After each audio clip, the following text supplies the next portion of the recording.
we have studied the we have started with the lesson motion and we have discussed the definition of motion, examples of motion, and how we describe the motion and motion in a straight line. We have started with the topic motion in a straight line. In that we have we conclude that what is a path length. Path length is nothing but the total distance covered by the object. This is nothing but the path length. Okay. Today we are continuing this topic motion in a straight line. In that one, the total path length is the total distance, that is O to A. Here we consider the path length O to A. The total distance is 60 kilometers. Okay. In this one, the total distance between point O to A is called as a path length. If we reverse this point object A to B, then the total path length of the object becomes O to A and A to B. We can take any place here, B, C or anything. Here we consider it returns to the point P. So we take O to A and A to B. The total distance between O to A is 60 and A to B is 35. So the total distance covered by the object O to A and A to B is nothing but 95 kilometers. This is a path length, or we can say that the distance covered or the distance traveled by the object is nothing but the path length. In this one we have come across the displacement. Displacement is nothing but the shortest distance covered by the object is called as a displacement. Even here we consider the point O to B. Here we can see that the object, the distance between the object is O and B. Okay.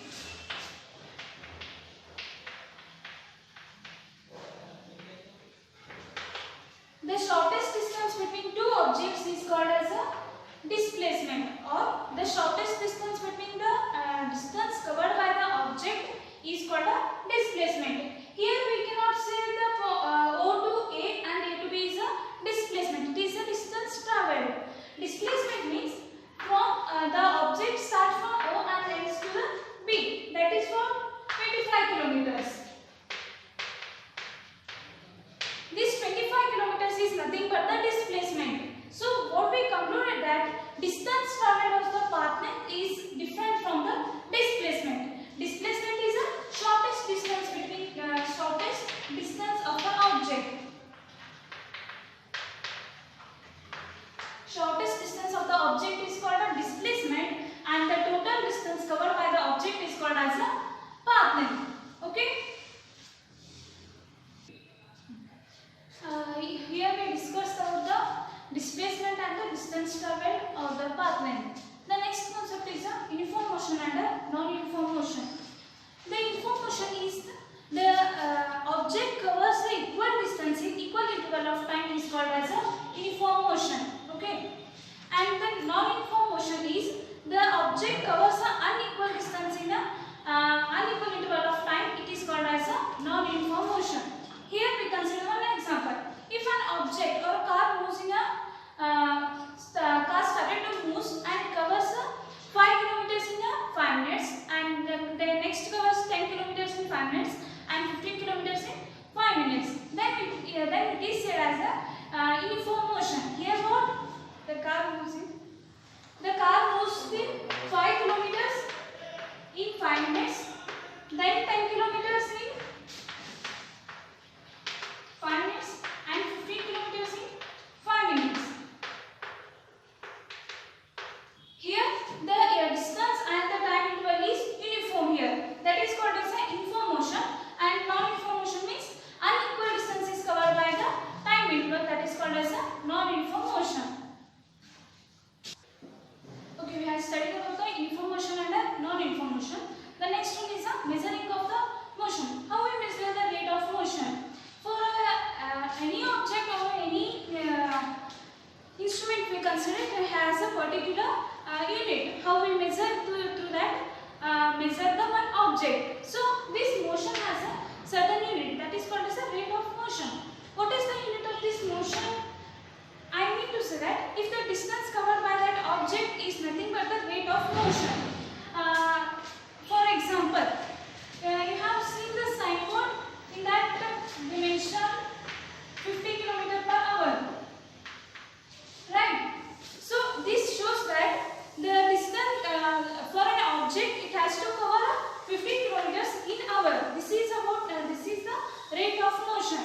Okay. So for any object to move, it has a particular rate, that is a kilometer per hour, or we can say that meter per second, or we can write meter per second. This is the rate of motion. Here the distance traveled is mentioned with respect to a time interval. So we measure here hour and second. Okay. So the distance covered with respect to time is called as a rate of motion. So the assignment of this assignment of the objects is mentioned in kilometer per hour or in a meter per second.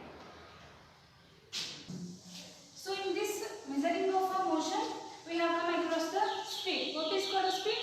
The distance traveled by the object in unit time, that is referred as a speed. Okay.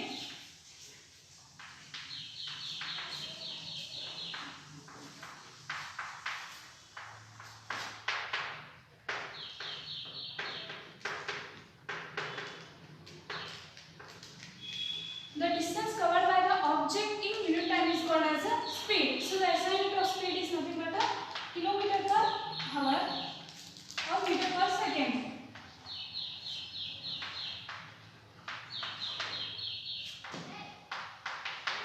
Assignment of speed is kilometer per hour or meter per second. We can also say that centimeter per second.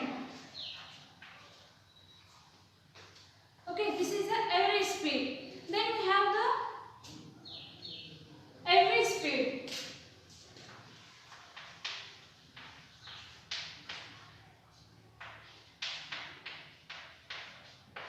Average speed is nothing but the total distance covered per unit time is called as the average speed. That is total distance to the total time taken. Total time taken, that we call it as a average speed. This average speed can be written as a v, and the total distance is represented as a s, and the total time is a t. This is the formula for average. Average speed is represented by v equals to s divided by t. So we have learned about the average speed. We have one example about the average speed. Here they have given that an object traveled 16 meters in 4 seconds and then another 16 meters in 2 seconds. Then calculate the average speed of the object. So here we mention the distance traveled by the object, that is 60 meters and 16 meters. So the total distance covered by the object is 32 meters. And the time interval is taken by the object is first in 4 seconds and then in 2 seconds. So the total time taken by the object is 6 seconds. So here we got total distance covered by the object and the total time taken by the object. So the average speed equals to s divided by t. So the average speed can be written as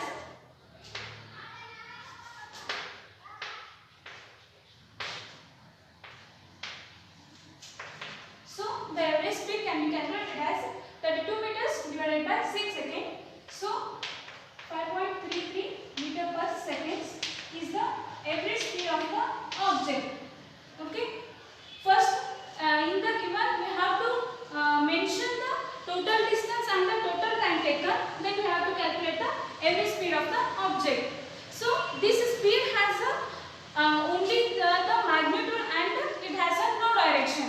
So this speed has no direction. So we can say that speed is a scalar quantity. Scalar quantity is nothing but the quantity which has only magnitude and does not have a direction. That is called as a scalar quantity. Another one is a vector quantity. Vector quantity means the quantity which has both magnitude and direction. That is called as a vector quantity. So this speed and average speed, whatever this speed and average speed are, they are a scalar quantities. Okay, we have solved one problem on the average speed, and we have another example. Here the total distance, the distance covered by the object is 20 meters in 5 seconds and another 25 meters in 6 seconds. The distance is given and the time is given. So you have to calculate the average speed of the object.